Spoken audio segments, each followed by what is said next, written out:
السلام علیکم ورحمۃ اللہ وبرکاتہ۔ دیکھیں، حدیث میں اور قرآن مجید میں کہیں پر بھی یعنی 3 طلاق سے طلاق کا آغاز نہیں ہوا۔ یعنی کوئی بھی چیز جو شروع ہوتی ہے تو وہ ہمیشہ ایک سے شروع ہوتی ہے، اللہ کی جو شادی ہے، نکاح ہے، وہ 2 سے شروع ہوا ہے۔ اللہ تعالیٰ فرمایا مثنی و ثلاثہ و رباع، ٹھیک ہے، 2 کرو، 3 کرو، 4 کرو۔ پھر آگے فرمایا ان خفتم اللہ تعدلوا فواحدہ، اگر تمہیں 2 کرنے میں، 3 کرنے میں، 4 کرنے میں اس بات کا اندیشہ اور خطرہ، ڈر ہو کہ تم عدل و انصاف نہیں کر سکے، تو پھر فرمایا 1۔ یعنی نکاح میں اور شادی میں یعنی اللہ تبارک تعالیٰ نے آغاز کیا ہے زیادہ سے اور انتہا کی ہے 1 بار۔ اس کے برعکس طلاق جو ہے وہ کبھی نہیں ہے کہ آدمی 3 سے شروع کرے، پھر 2، پھر 1، ایسا نہیں ہے۔ یہ 1 سے شروع کرے گا اور تیسری تک پہنچے گا، ٹھیک ہے۔ 1 کیسے ہوگی طلاق؟ 1 طلاق لفظوں سے نہیں ہوتی، باری سے ہوتی ہے، کیونکہ اللہ تعالیٰ نے فرمایا الطلاق مرتان فامساک بمعروف او تسریح باحسان، کہ 2 بار ایسی طلاق ہوگی جس کے بعد رجوع ممکن ہے۔ یعنی پہلی بار اور دوسری بار طلاق ہوتی ہی رجوع والی ہے، ٹھیک ہو گیا۔ تو جو رجوع ہوا ہی نہیں تو پہلی بار کیسے ختم ہو گئی، دوسری بار کیسے ختم ہو گئی؟ تو اس لیے اللہ پاک نے طلاق رجعی جو ہے، جو رجعی طلاق ہوتی ہے، اس کو یعنی الگ سے ذکر کیا ہے، اس کو اکٹھا ذکر نہیں کیا، اور اس میں کہا الطلاق مرتان، 2 بار ایسی طلاق ہوگی جس کے بعد صلح ہو سکتی ہے۔ تو یہ 2 بات مراد اللہ تعالیٰ نے شوہر اور اس کی بیوی کو،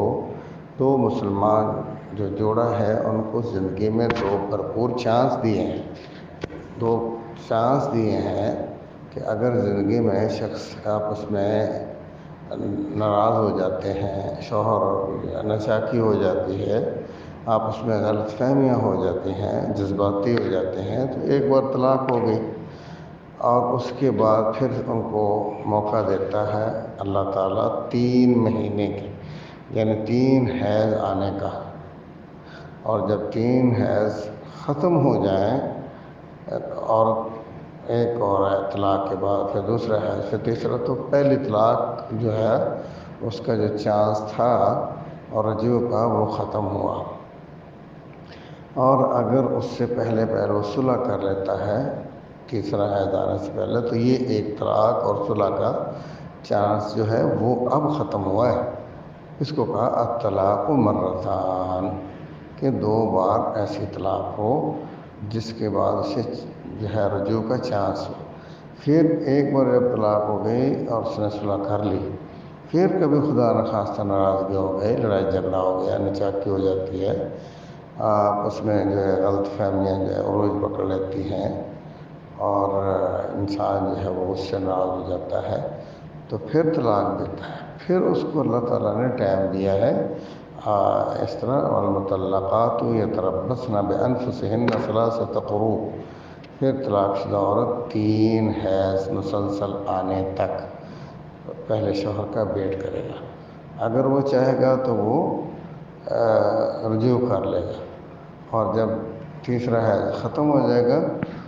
تو وہ نہیں کرتا، تو عورت شرعی طور پر کسی دوسرے شخص کے ساتھ شرعی نکاح کرنے کی مجاز ہوتی ہے۔ اگر اس سے پہلے وہ رجوع کر لیتا ہے تو پھر وہ اس کے حق میں بحال ہو جائے گی۔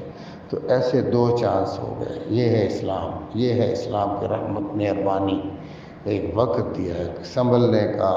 سوچنے کا، اور گھر کی بحالی کا،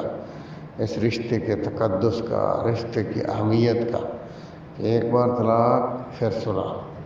پھر طلاق، پھر صلح، پھر اللہ تعالیٰ فرماتے ہیں فَإِن طَلَّقَهَا، ان 2 بار کے بعد ایک طلاق ہوئی، صلح ہو گئی، پھر طلاق ہو گئی، صلح ہو گئی۔ فَإِن طَلَّقَهَا، پھر اگر اس کے بعد طلاق دیتا فَلَا تَحِلُّ لَهُ مِن بَعْدُ حَتَّىٰ تَنكِحَ زَوْجًا غَيْرَهُ، اب اس کے بعد اگر وہ طلاق دیتا ہے، اب اس کو خبردار رہنا چاہیے، دونوں کو، جوڑے کو اس بات سے آگاہ ہونا چاہیے کہ اب وہ یہ کھلواڑ نہ کرے، یہ کھیل تماشا نہیں ہے، یہ اسلام ہے، شریعت ہے۔ ایک بار طلاق ہو گئی، رجوع ہو گیا، پھر طلاق ہو گئی، رجوع ہو گیا، اب کی بار وہ اگر طلاق دے گا تو یہ مت سمجھے کہ پھر اس کو صلح کا چانس ملے گا، اب اس کی بات ختم، پھر نہیں وہ اس سے رجوع کر سکتا، نہ نکاح جدید کر سکتا ہے۔ تو لہذا اللہ تعالیٰ نے اس نکاح انسان کا جو ہوتا ہے اور جو طلاق ہوتی ہے، جو رجوع ہوتا ہے، ان تمام مسائل کو اللہ نے قرآن مجید میں طلاق کے بیان میں ذکر کیا، فرمایا تلک حدود اللہ فلا تعتدوها، یہ اللہ کی حدیں ہیں، ان کو پامال نہ کرو۔ اور ایک طہر میں 2 طلاق 3 طلاق دے ہی نہیں سکتا۔ اللہ کے رسول صلی اللہ علیہ وسلم نے جو سنت طریقہ ہے کہ حیض کی حالت میں طلاق نہ دے، طلاق دے جب وہ عورت پاکیزہ ہو، ایام حیض سے صاف ہو چکی ہو، اور اس طہر میں بھی طلاق نہیں دے سکتا جس میں اس نے بیوی سے جمع کیا ہو، یہ شرعی طلاق ہے، مسنون طلاق کا طریقہ ہے۔ اگر کوئی شخص دے دیتا ہے حیض کی حالت میں، ہو تو جائے گی لیکن اس نے بدعی طلاق دی ہے، خلاف ورزی کی،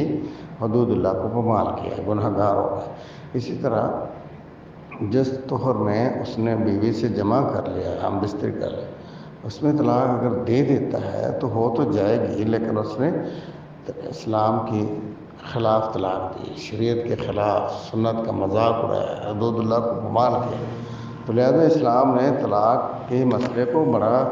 ایسے اعتبار سے حساس رکھا کہ اس میں صلح کے چانس ہوں، واپسی کے چانس دیے ہیں، گھر کی بحالی کے چانس دیے ہیں، رشتے کی آبادی کے چانس دیے ہیں، یہ بربادی کے لیے نہیں دیے۔ ہمارے جو بھائی اگر کوئی شخص کی مجلس میں کہتے طلاق طلاق طلاق، جو اس کو تینوں کو لفظوں کو مان لیتے ہیں، تو ان کو چاہیے کہ الطلاق مرتان، کہ ایک بار جب اس نے طلاق دی ہے اس کے بعد رجوع کی باری آتی، طلاق کے بعد طلاق کی باری آتی نہیں، طلاق پر طلاق نہیں ہوتی، جیسے نکاح پر نکاح نہیں ہوتا۔ مثال کے طور پر جب نکاح ہوتا ہے تو مولوی صاحب بس اوقات ہمارے علاقوں میں، پاکستان میں، تمہیں قبول ہے، وہ کہتا ہے قبول ہے، قبول ہے، قبول ہے، قبول ہے، 3 بار قبول کرنا۔ اب کبھی کسی نے کہا کہ 3 بار قبول کرنے سے 3 نکاح ہو گئے ہیں، اب اسی طرح اگر کوئی لفظ تکرار سے کہہ لیتا ہے تو اب اس کا مطلب نہیں کہ 3 طلاقیں ہو گئی ہیں، ایک بار کہنے سے طلاق تو ہو گئی، عورت تو طلاق شدہ ہے، ایک ہی بار جب اس نے طلاق کہہ دیا تو عورت متعلقہ ہو جاتی، طلاق شدہ ہو جاتی۔ اب اس کے رجوع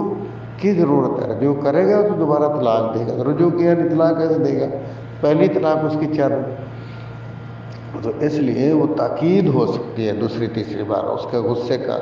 جو ہے وہ اظہار ہو سکتا ہے طلاق پر طلاق طلاق کہنے سے، اور یہ حالانکہ جائز نہیں ہے، نہیں کہنا چاہیے اس کو، شریعت کے خلاف نہیں، ایک بار طلاق دے دی بس، لیکن اس نے جہالت کا جو ہے وہ اظہار کیا ہے، اس نے غصے کا اظہار کیا ہے، اس نے کتاب و سنت کو پامال کیا، گناہ گار ہوگا۔ لیکن طلاق ایک ہی ہوگی، ایک ہی بار میں، ایک ہی مجلس میں، جو اس سے پہلے چانس پہ کئی بار لفظ کہنے سے نہیں۔ تو لہٰذا یہ جو آپ نے بیان کیا ہے، اگر اس نے طلاق ایک ہی وقت میں کئی بار کہی ہے اور پھر اسی جو اس نے کہا اس کو لکھ دیا کہ تاکید کرنے کے لیے میں نے لکھ دیا ہے، چونکہ رواج بنا ہوا ہے ایک لفظ کو 2 بار 3 بار کہنے سے، لیکن وہی نیت، انما الاعمال بالنیات، اس کی پہلی بار کی طلاق ہی ہے، اور اگر اس کے 3 حیض مسلسل نہیں گزرے، اور اسی طرح اگر وہ حاملہ ہو تو اس کے بعد اگر حمل اس کا جو ہے وہ ابھی تک برقرار ہے، یا اسی طرح یعنی اور مختلف ہوتا ہے، تو وہ یعنی رجوع کر سکتا ہے انشاءاللہ، اس میں کوئی حرج کی بات نہیں ہے۔ اللہ تعالیٰ سے ڈرنا چاہیے طلاق دینے میں اور رجوع کرنے میں اور فتویٰ دینے میں۔ اللہ ہم سب کو طلاق کے سلسلے میں بات کو سمجھنے کی توفیق عطا فرمائے۔ والسلام۔ السلام علیکم ورحمۃ اللہ وبرکاتہ۔ ناظرین اکرام، اسلامک ٹی وی اس چینل کو ابھی تک جنہوں نے سبسکرائب نہیں کیا ہے، برائے مہربانی اس چینل کو سبسکرائب ضرور کریں، اور ہر دن کی اپڈیٹ کے لیے اس کے ساتھ ہی ایک بیل، ایک گھنٹی کا نشان آئے گا، اسے آپ ضرور پریس کریں اور اسے دبا کر آپ ہمارے ساتھ تعاون فرمائیں۔ اللہ کے دین کی دعوت اور لوگوں تک پہنچانے کے لیے اس ویڈیو کو ضرور لائک، شیئر، کمنٹ اور سبسکرائب کریں۔ آپ کے اس چینل کو اور بہتر بنانے کے لیے آپ کا ساتھ ضروری ہے۔ اور مزید ویڈیوز کو دیکھنے کے لیے آپ ہمارے YouTube چینل کو سبسکرائب کریں۔ فجزاکم اللہ خیرا۔